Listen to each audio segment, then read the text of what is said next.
us today. Hi everyone. He's the founder himself as well as a strategy officer. So I'll let you take it from here. Okay, thank you. Thank you so much, Esther. Right, so 1, 2, 3, 4, 5, 6, 7, 8 of us. Is anyone else coming or should we just start right ahead? You can get started. Yep, okay, cool. Right, so today I'm going to talk to you about targeting your customers using the different channels, okay? Now, how many of you are confident with your product? Okay, how many of you want to get $1 billion valuation? Okay, good. What about the rest that didn't raise your hands? Okay, right, okay. Now, today I'm going to share with you, right, the exact secrets that the unicorns used to actually grow and scale to millions of users, okay? Because that's what it's all about. It's how fast you grow, okay? Now, a lot of times you will think, like, what is your greatest, the greatest thing that's holding you back, okay? The greatest thing that's holding you back is not your product, it's not your resources, it's not your competitors. The greatest thing that's holding you back is time. Okay, it's your speed to market. That is the thing that is holding you back, right? So how do we get there and what do we do? Okay, so a little bit about me. I was born in Malaysia. I'm based out of Singapore right now, and I've done like 4 startups. Okay, the first 3 were successful. I've even got VC funding. The 4th one wiped out all the profits I ever made for the first 3. Okay, it was a terrible disaster. Okay, but in terms of these 4 startups, the things that I learned the most was from the last one where I made the failures. Okay, so failures teach you. So today I'm going to share with you exactly what I know about how you can grow and scale your business, and also more importantly, so that you don't make those same mistakes as me. Okay, right.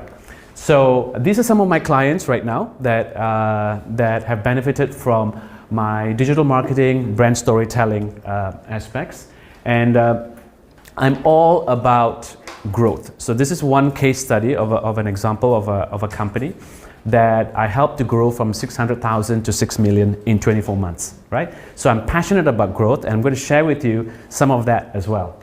Okay, so this is the fact right now, okay? This is where we are right now. So in a room full of 20, look around you, okay? 3 out of 4 are going to fail, okay? And this, I'm not telling this to depress you, but I'm telling this to impress upon you that you need to know what the 25% did to be successful, right? And that is absolutely critical, because this thing, and these are venture backed, okay? They are the smartest guys in the room, so to speak, okay? And they have failed. So how do you do that, and where do you take from there? So what is the number 1 reason? Okay, it is not product. Okay, it's not. So you have a lot of founders are obsessed about their product. You know, they're obsessed about how their product should work and how it should go from there and there and there. But it's not about product. It is about what? Customers, right? Distribution is another word for how you get to your customers, right? So imagine, right? It's like, say you're a guy and you want to go out to a club, okay? You are dressed perfectly, you're the most good-looking guy over there, okay? You go to the club, you spend 5 hours in the club, okay? You're the most good-looking guy, okay? And then you come home and someone asks you, like, how was it? And it's like, oh, no, nobody, you know, I couldn't meet any nice girls, right? And why was that? Because you were standing in the shadows, right? And winking in the dark at all the girls, right? And this is the problem. So today marketing is exactly that. You are winking at the girls in the dark, okay? So the girls don't even know you exist, okay? And they don't even know what you're doing, right? So the key here is that the channel, your distribution is completely critical to the success of your business. And we're going to go drill into that. How many of you have heard of this 80-20 rule? Okay, we've all heard about it. It started about 150 years ago by this guy called Vilfredo Pareto. Okay, he was growing tomatoes in his garden. Okay, and he found that 20% of his tomato plants, okay, were giving him 80% of the tomatoes. Okay, and he started to say, "My God, this is a great ratio. Can I just extend it further?" Because he was an economist as well, and he started to study the richest people in Italy, and he found that really 20% of the people owned 80% of the wealth. And then he did that studies again in England, and he found it was exactly the same, right? Now today this number doesn't correlate exactly, okay? The number is closer to 90-10. Yeah, 90% of the wealth is owned by 10% of the population, and it's closer 90% of the wealth of golfers that golfers make is made by 10% of the golfers, right? Or sports people, 10% of sports people, and it's getting closer to 99-1. Okay, so if you look at the unicorns today, look at the startups today that have this billion-dollar valuations. Okay, it's 1% or less than 1%. Okay, so you want to think like, how can I get to that 1%? How can I be that? Okay, so we're gonna go into that. Now, based on this 80-20 principle, okay, this guy called Richard Koch, he is a very interesting guy. So he's like you and me, meaning that he was not born into money. He went to university. He got a job at Boston Consulting Group, and then he went to Booz Allen Hamilton, like a consultant. Okay, today he's a billionaire. Okay, he's a billionaire, USD billionaire. Why is that? Okay, he found out, he used the 80-20 principle. By the way, he wrote a book called 80-20. I recommend you read it. Okay, he used that same 80-20 principle to invest in startups. Okay, and he found that 20% of the startups, and that gave him the 80% of the revenue, and he just went with them. Okay, so he devised a theory, and the thing that I remember what he said, right, is this: we always talk about effort. So 20%, 80%, 20% of your effort goes to 80% of your results. Okay, but I want you to think a little bit more about what he says about decisions. Okay, so you are where you are today, okay, because of the decisions you took, okay? So 80% of where you are today is because of 20% of those decisions you made. So today I'm going to talk to you about decision making, right? And the decision to choose the right channel to go to market, okay? So if you can see, today the most successful startups, okay, they just went to one channel and they just milked it. Okay, one channel, maximum two, one channel. Okay, so the question I want to ask you, right, is that, do you guys already know the channel that is right for you? How many of you already know the channel that's right for you? Raise your hands. Okay, good. For those of you who know, good, this is going to be a validation exercise. For those of you who don't know, I'm going to give you the formula to actually find that out, okay? So here are some examples. I don't know whether you can see from the back. Is the font too big, too small? It's fine. Yeah, you can read it, yeah? Okay, so you'll see that these are some examples of channels. You've got SEO, right? You've got like Facebook, and you've got like sales, right? And people just went to these channels and they just grew to 1 million. Okay, to 1 million plus users just on these channels. I'm going to go a little bit more into HubSpot because I used to be a partner with HubSpot, and so I learned a little bit more about how HubSpot does it. HubSpot basically grew their, so they had a great product, right? The first day, how HubSpot started was that there were like 3 guys from Stanford. They were all engineers, and they came up with this marketing product, and they said, okay, we don't know anyone who wants to teach us how to sell. So they got this other guy who's chemical engineer, right? Chemical engineer, and they said, okay, so you be the marketing guy and you go out and you try to sell. So like there's 0 marketing people in that group, okay? And the first day he went out, he just went knocking on doors in New York. No, it was in Boston, right? He went knocking on doors, and he managed to get 20 sales, right? Knocking on doors, and then he said, wow, we're onto a winner, right? So that means, first of all, your product needs to be a must-have product, okay? It needs to be like an awesome, amazing, cannot live without product, okay? Once you have this product and it's set, then you can go into the next level, okay? But let me just show you an example of how HubSpot did it, okay? So they broke their entire growth strategy into 4 canvases, okay? So the first one is the market, and then of course their product, which was a SaaS product, and then the business model, how they would make the money, and the channel, okay? So basically, and then the relationships between these 4, right? So according to them, there were like 4 things that you needed. Today I'm just going to talk about this one thing, which is your product channel fit, okay? We don't have time to go into the detail, but basically what HubSpot did was, this is it, the same thing, but more expanded to HubSpot, right? And they found that they pretty much just had one channel, which is the SEO channel, okay?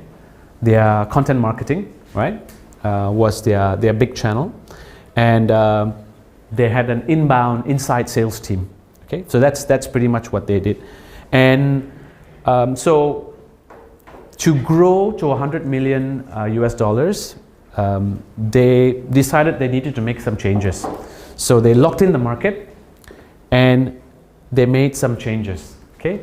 The key here, right, is how they focused on particular things, okay?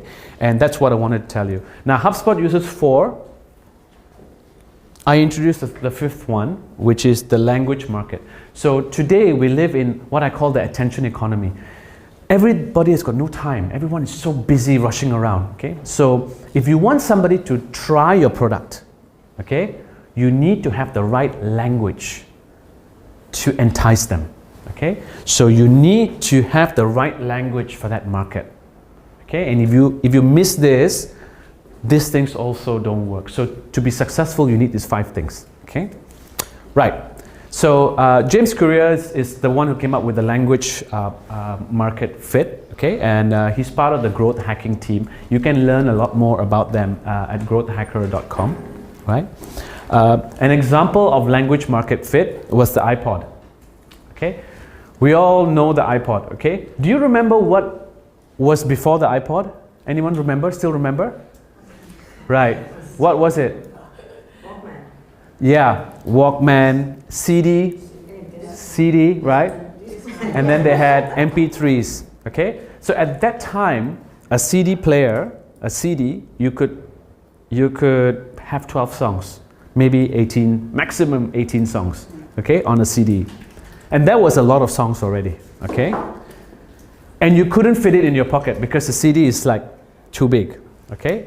So when Steve Jobs came, he did not talk about how many, what he calls it, speeds and feeds, okay? Steve Jobs did not talk about speeds or feeds, okay? How fast this thing is and whatever. Even though he had all of that, he just had one sentence.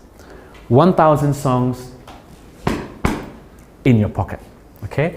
And that was a sticky message, very sticky, okay? So you need to think about your language market fit, right, for your channel, and how sticky it's going to be, okay? So let's drill down now into the channel product fit. So Sean Ellis, growthhackers.com, I highly recommend you to go. He's got a book called Hacking Growth, which highly recommend you to read as well.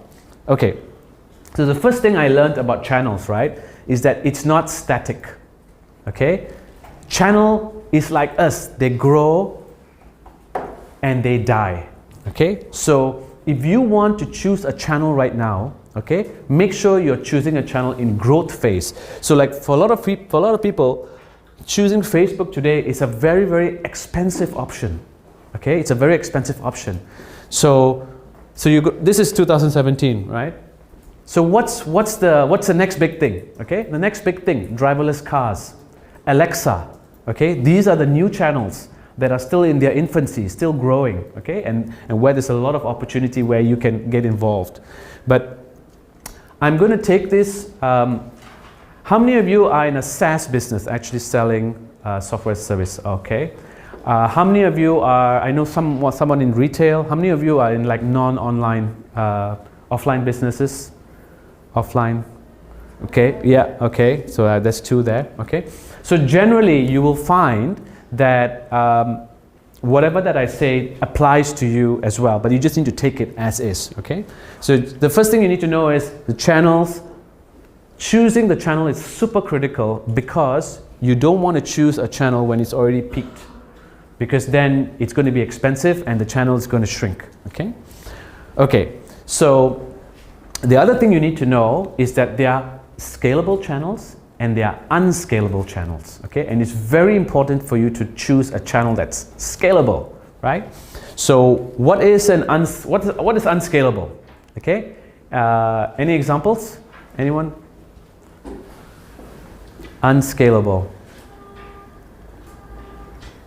I don't know, maybe a small radio channel. Yeah, small channel. How about family and friends? That's an unscalable channel. Okay.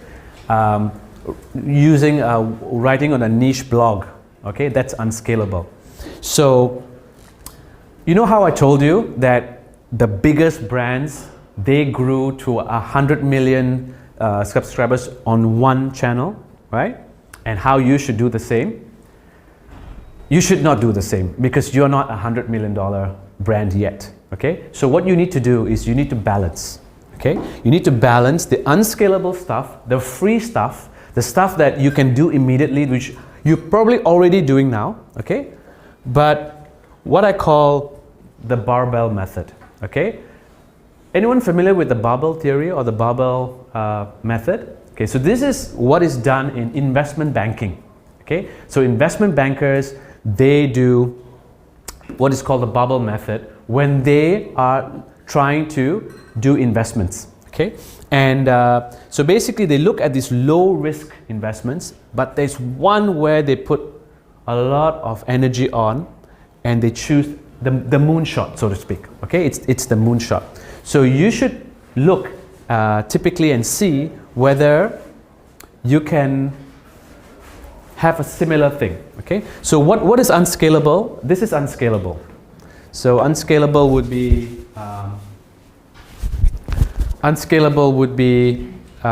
getting family and friends, right? College, right? Engaging. Sorry, are we good audio wise? You can keep your timer up. Yeah. Okay, it's getting a bit warm. So. Okay, you just.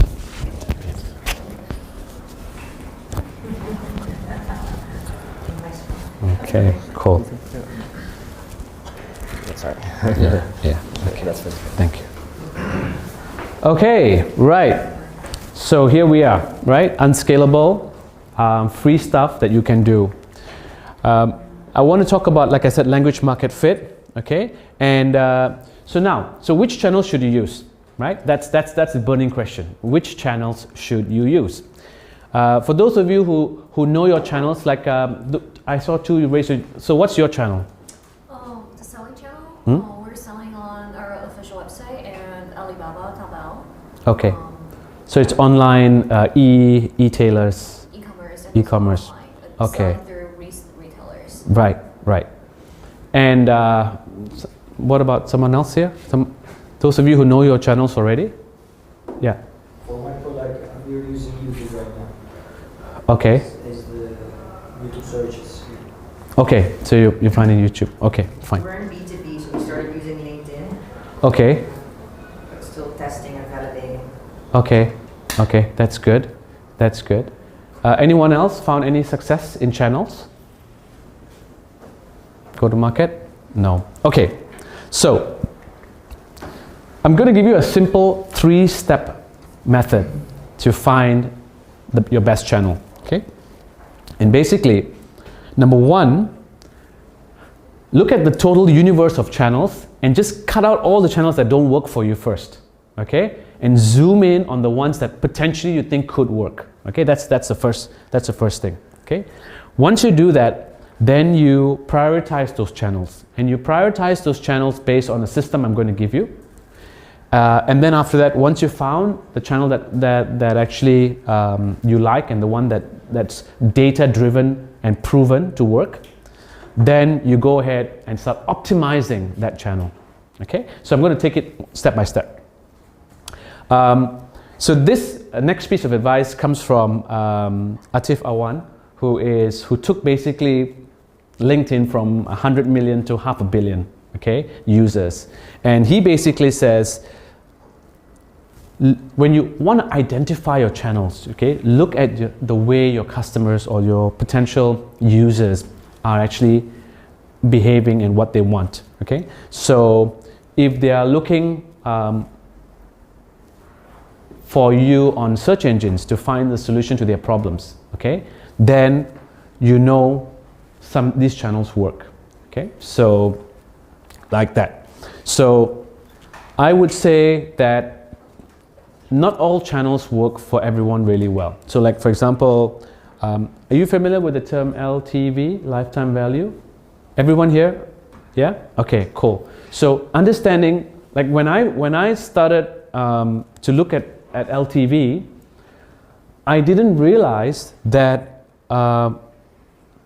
my LTV only works with best with paid acquisition, right? Because you could actually look at the numbers and where it makes sense, where just about when it's break even, that's when you stop pumping money into the ads, right? So I didn't understand those things. So this would have been very helpful for me at the early days, right? So number one, so zone in, okay, on the right, and eliminate the unsuitable ones. Okay. Now, what are the channel categories? So channel, what does channel mean anyway, right? What is a channel, right? So a channel is anything that connects you with the customer. That's what a channel is, right? It's you know, think if it's a TV station and there are like 100 channels there, and the TV station wants to connect with you who's watching that channel, right? And you and 10,000 other people watching that channel. So they will then run ads through that particular TV channel, okay, to get to you. So it's something like that, right? So there are only 3 main channels, okay? And so there's the paid channel where it's pay to play, right? And there's the organic one, and there's the viral or word of mouth channels, right? Which I will take you through. I think there is a little worksheet that I will be giving out shortly, okay? In a minute. Okay. So paid channels. How many people are actually using these paid channels right now? Anyone using paid? What do you use? YouTube ads? We do YouTube influencer marketing. Okay. Affiliates, yeah. Okay. Fine. So for a startup, right, paid channels are really very, very difficult to do because it costs a lot of money. Okay.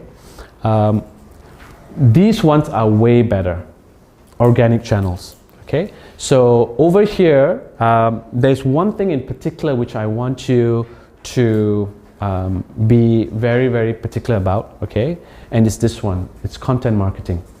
Okay, it's a massive opportunity with content marketing, and I think we also the previous session that you had, right, talked about that content marketing.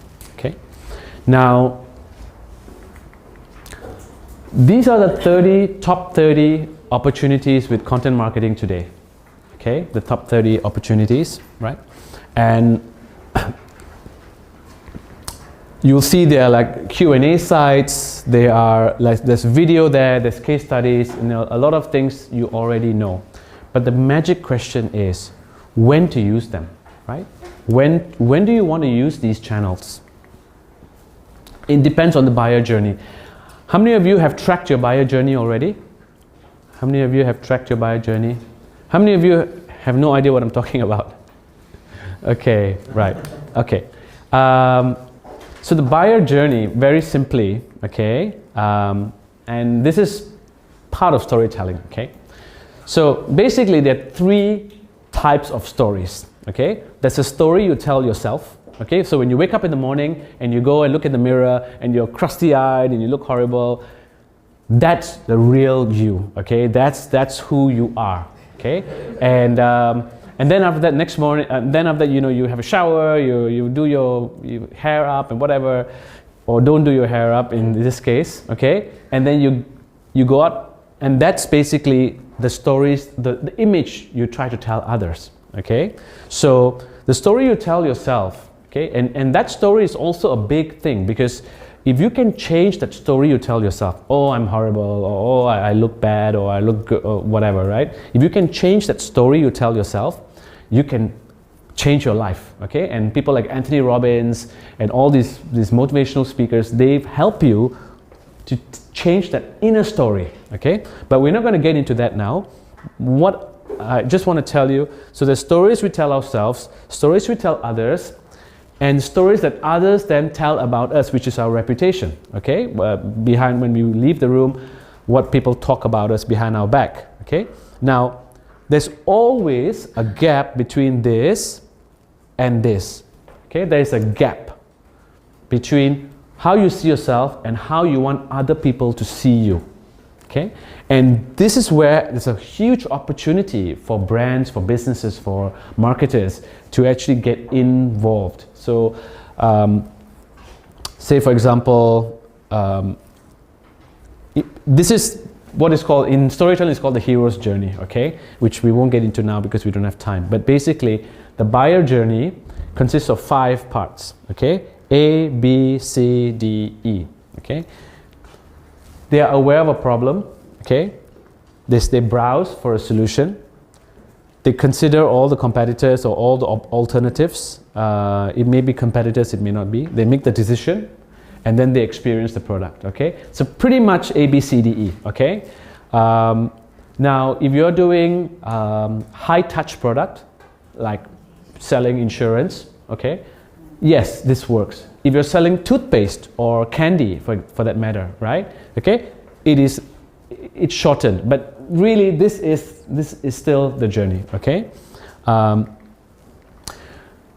journey is a roller coaster, okay?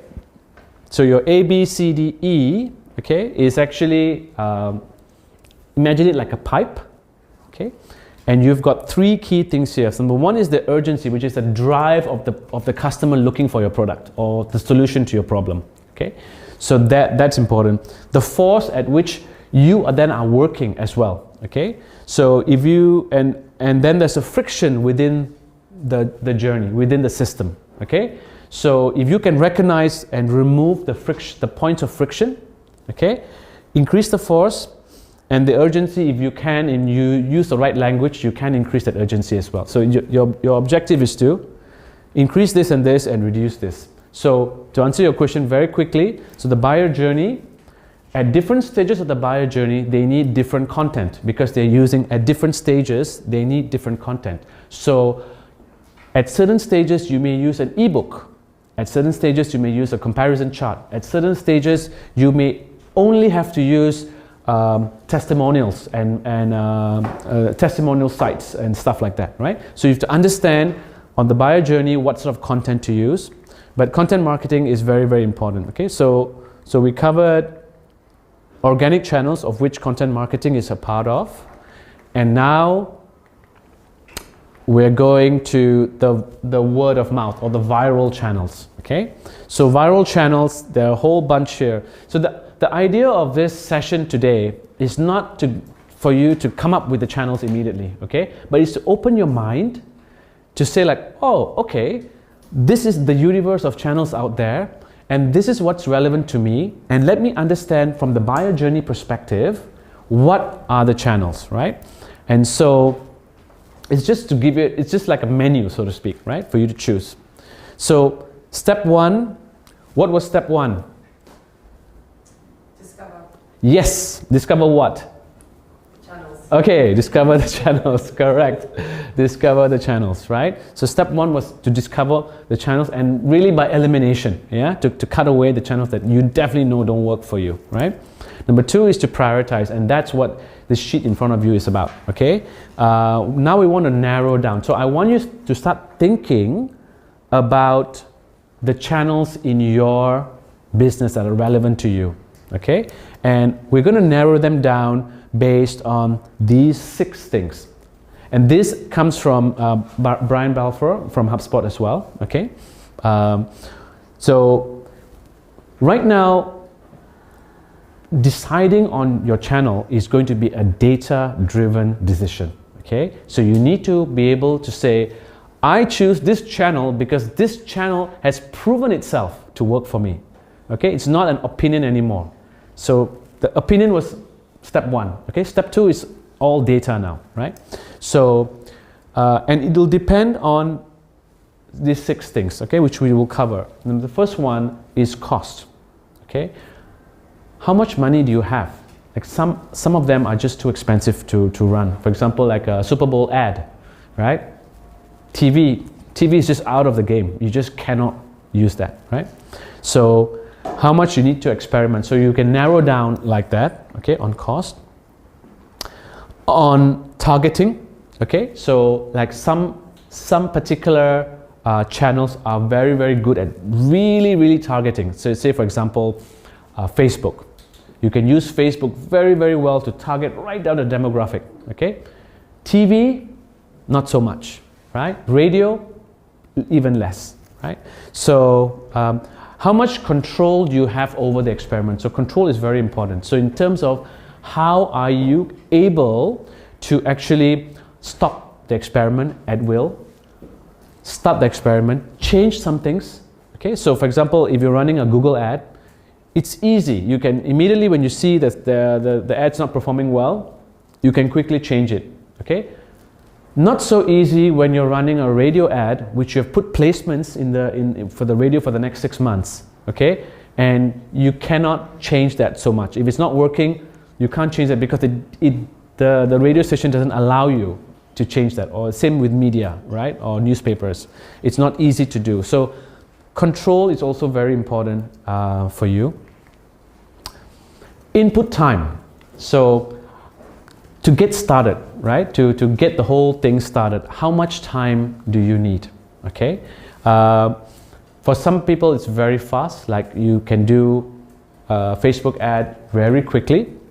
But SEO, as you've learned in the previous session, takes a long time. It takes 6 months before Google starts to actually see anything, right? So what is your input time? Okay, sorry, the example about Facebook versus Google was not a good one. I'll cover that later. But input time, how much does it take to set up the ad? Okay.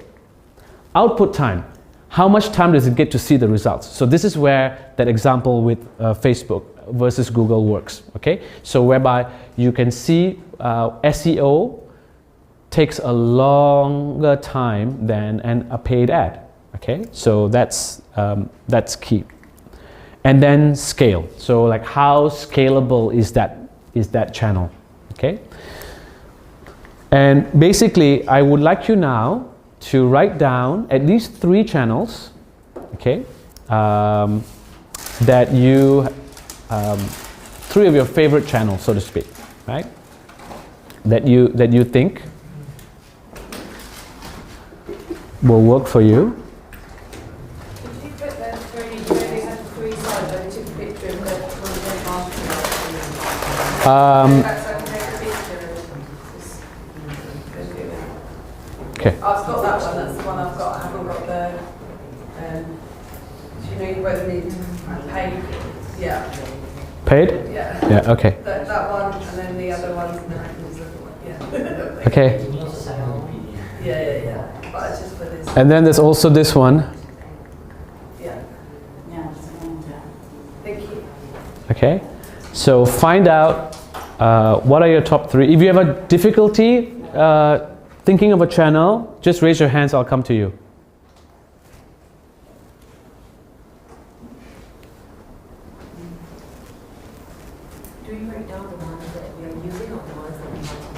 Well, just assume if you are using it, it's even better.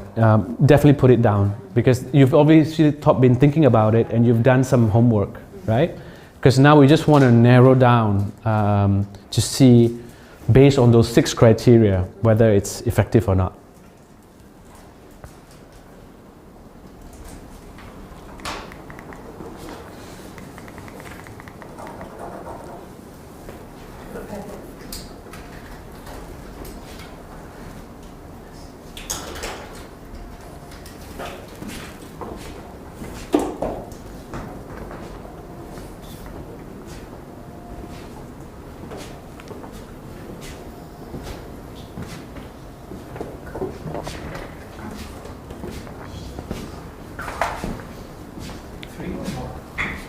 You can do 3, you can do 10.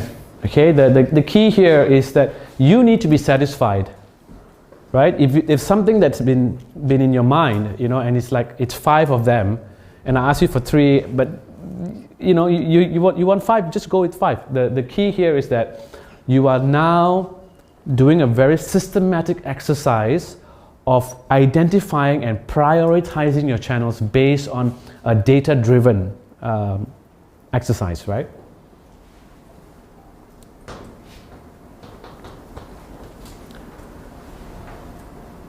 So each of these will need at least one experiment, right? So after this, when you're done, you will go out and you will do an experiment on each of those channels, right? So how do you'll have to do at least one campaign or one experiment, right? You have to find a way to do it, because at the end of the day, you need the numbers to prove it, right? This is not a guesswork.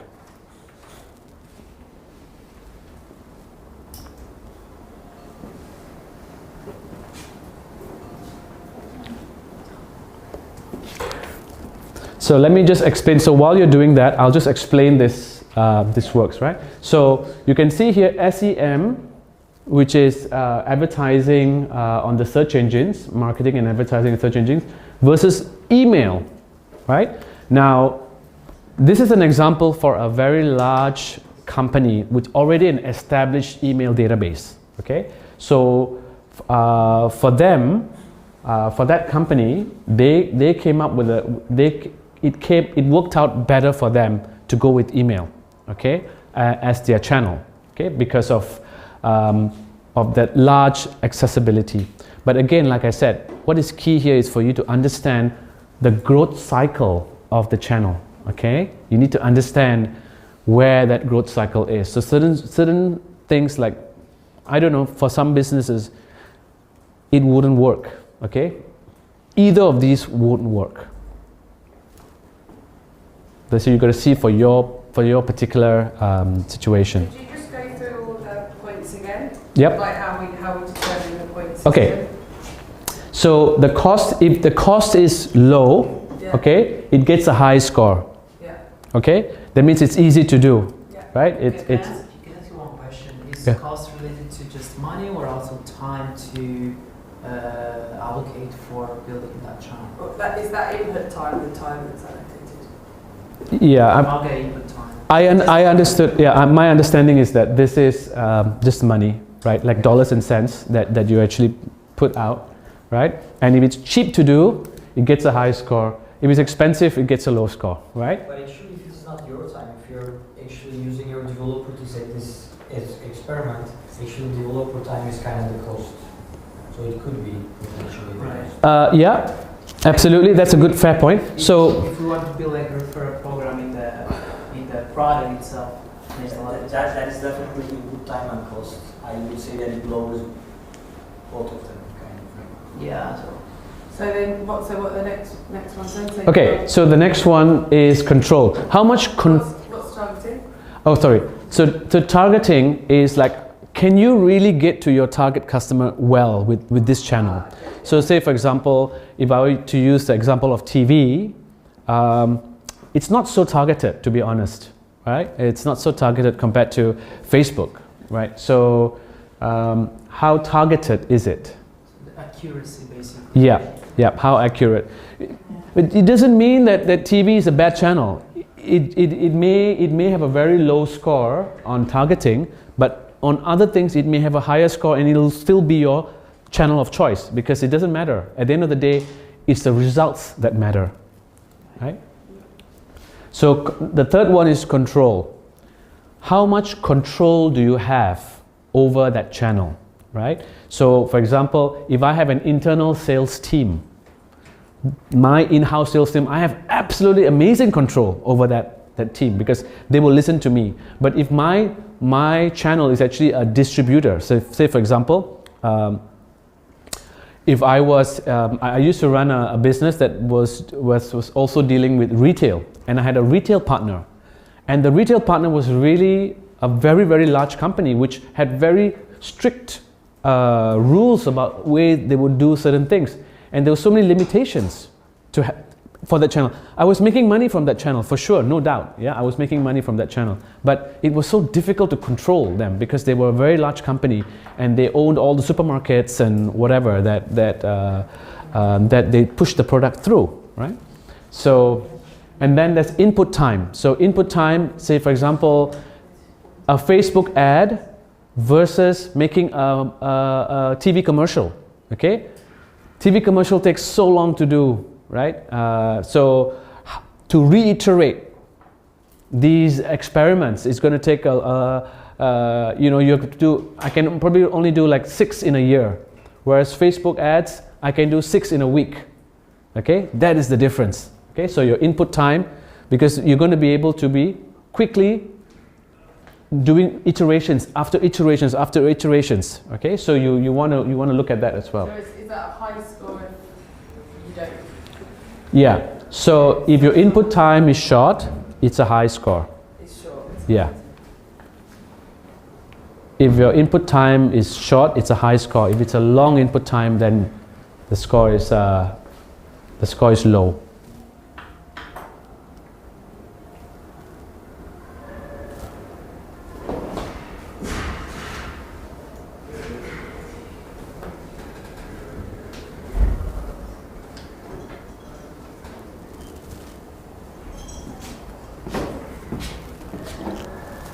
There's a lot of different frameworks actually around this subject. One of my favorite is there is one from Netherlands, a company called Growth Tribe.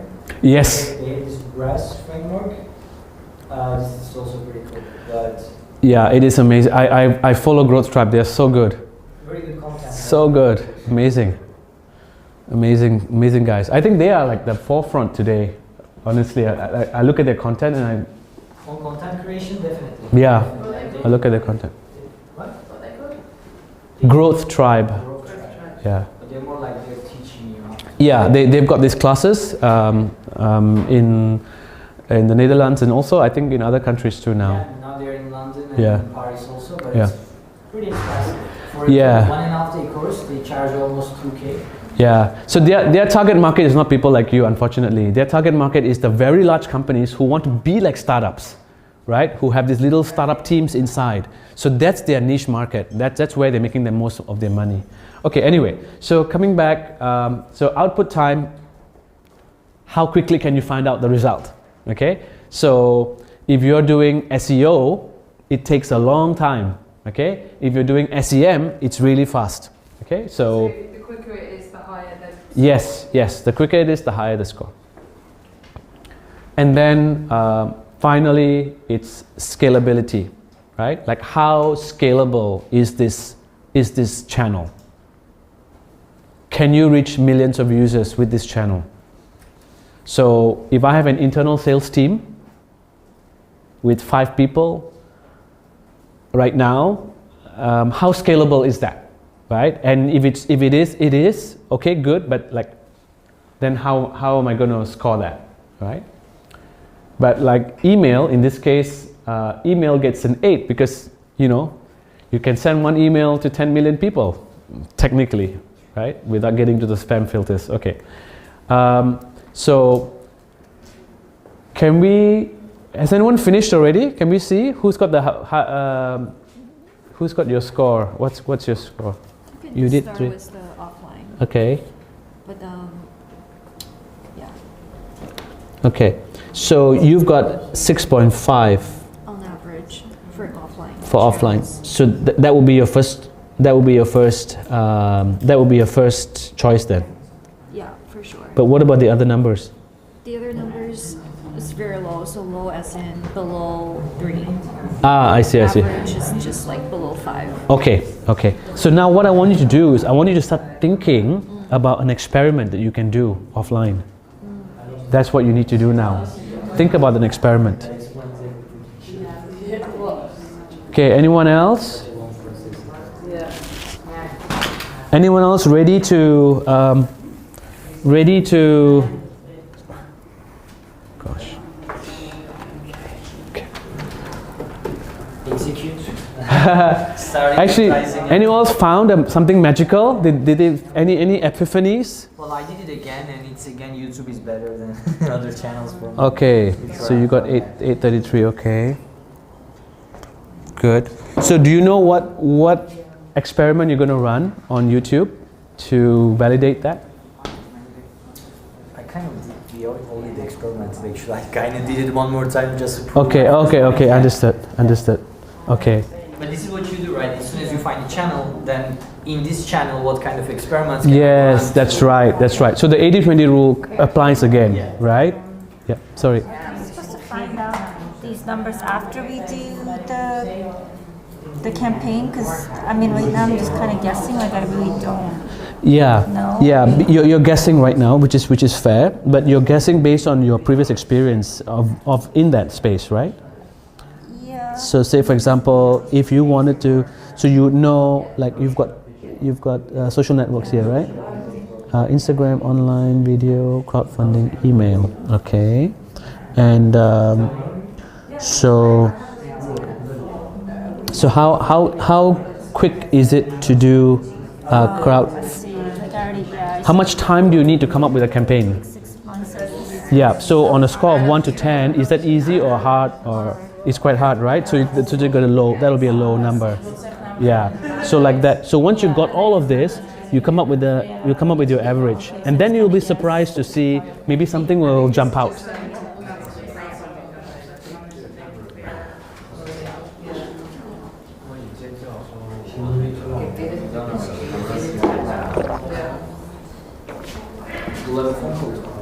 Anyone else?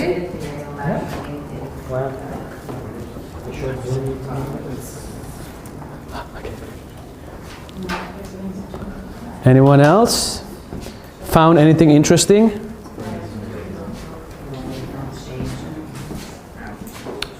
Okay, we're about to end shortly, but I guess you have the idea. It's already 2:30. I'm going to end shortly, but anyway, let's go to the next one. So once you found that, okay, once you found what you want, then you need to double down and dig your heels in and really get into that. So that's the optimization, okay? So remember I told you about the 80-20 rule? So initially you think, oh, 80% of my thing is coming from 20% of my channels. But once you found the 20%, you need to go inside and say like 80% of what I do on that channel is giving me only 20% of the results. So let me find out what's the 20% of what I'm doing on the channel right now that can give me 80% of the results, and then keep reiterating like that, right? That is very, very important. Okay, so here's an example of people who already found their channel, okay? So you've got here, Airbnb is one example. They basically grew through SEO, and specifically SEO, so when I say grow, right, you need to have like 1 million sessions per day, okay? Otherwise, you're not unicorn level, okay? So you once you're in scalability mode, it's 1 million sessions per day. It's what you need to be looking at, right? And most of these should not be done by you. It should be done by your users, okay? So it's user-generated content that should be driving it, okay? So I'm just going to zoom in on Airbnb, for example, okay? And also what they did. How many of you actually heard the story of Airbnb? It's a pretty amazing story, and how they use Craigslist. Are you familiar with that, Craigslist? How they use Craigslist? Okay, so basically Craigslist was at that point the place for anybody to put anything online. Okay. Now, so what Airbnb did is that they wanted to also have those listings on Airbnb, right? So what they did was they built an API, and Craigslist did not have an open API. Okay, so they basically growth hacked into the Craigslist, built an API, custom built, so that they could extract the information and post on Airbnb what was being posted on Craigslist, and similarly, right? So here's one example where, and they also built a bot, right? So anybody who posted anything on Craigslist, immediately it will pick up their email address. Like today it seems like, oh, it's normal, right? But this is like years ago, okay? This was like revolutionary what Airbnb did, okay? And they connected with the buyer who was selling something, connected with the seller, in this case the house owner, and they said, hey, by the way, we are Airbnb, we will list your thing for free, all you have to do is check it out here, right? And we have like 2 million people already on the platform just waiting to rent from you. So if you are the house owner and you just got an email, you would just say yes because it's free, okay? So they did stuff like this, okay? And they also added like buttons which they could like post to Craigslist, because they knew that Craigslist was the big thing. So they didn't focus on anything else. They just went straight and built everything around Craigslist. Okay, they went out of the way. So most people would just say, "Oh, Craigslist is there," but they wouldn't like build an interface with Craigslist, which is what Airbnb did, which made them grow from pretty much 0 to 5 million nights. Okay, in about 3.5 years. Okay, they did amazingly well. Another example is this very simple hack, which in the old days, anyone had a Hotmail? Ever had a Hotmail account? Okay, oh, okay. So I got my first Hotmail account in 1996. Okay, and it was the thing then, because in the old days you could only use a paid program, which you have to download onto your desktop, and then you have to put all these settings, crazy settings, pop dot something and whatever, and you just hope that the email would just suddenly appear, and sometimes it did, sometimes it didn't, okay? And then when you traveled, it was a nightmare because you couldn't take your desktop with you, right? So when Hotmail came, it was amazing for 2 reasons. Number one, it was web-based. Number two, it was free. But what made Hotmail so amazing was that they put this little thing, this little viral loop at the bottom, which says, get your free email at hotmail.com on every email that was sent, right? So they use the virality of the users. What do you do with an email program? You send it to your friends, right? You send it to your co-workers, you send it to whatever, okay? And that's what they did. And Apple kind of followed them after that with Sent with iPhone. I'm sure you've seen that. Even till today, I think they have the similar thing, okay? But this was pioneered by Hotmail. And Hotmail, 0 to 12 million, right? In 18 months, which is amazing, right? It's amazing. And they sold off to Microsoft shortly after. Okay, so for those of you who are doing B2B, right? This is specifically for you. This is my last slides. For those of you who are doing B2B, okay, you need to work with partners. Okay, you need to work with partners who are going to support you. And how do you do that? You need to have, imagine that you are selling to them. They are not your partners, they are your customer, right? So they are like another customer of yours, and you need to sell to them. So you need to start selling the value of the partnership, okay? And you need to treat them like a customer, pretty much. Because if you just treat them as a partner, it's not going to work the same way. So you need to really, because this channel is too important for you. And I learned it as well with my experience in my business when I was working with offline distribution partners.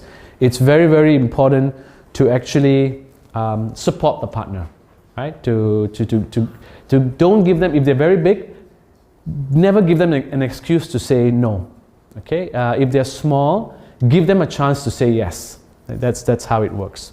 Okay, so are there any other questions? We're a little bit over time, but if there are any questions, I can take those. What is the easiest? What is the best way to approach potential partners in Korea?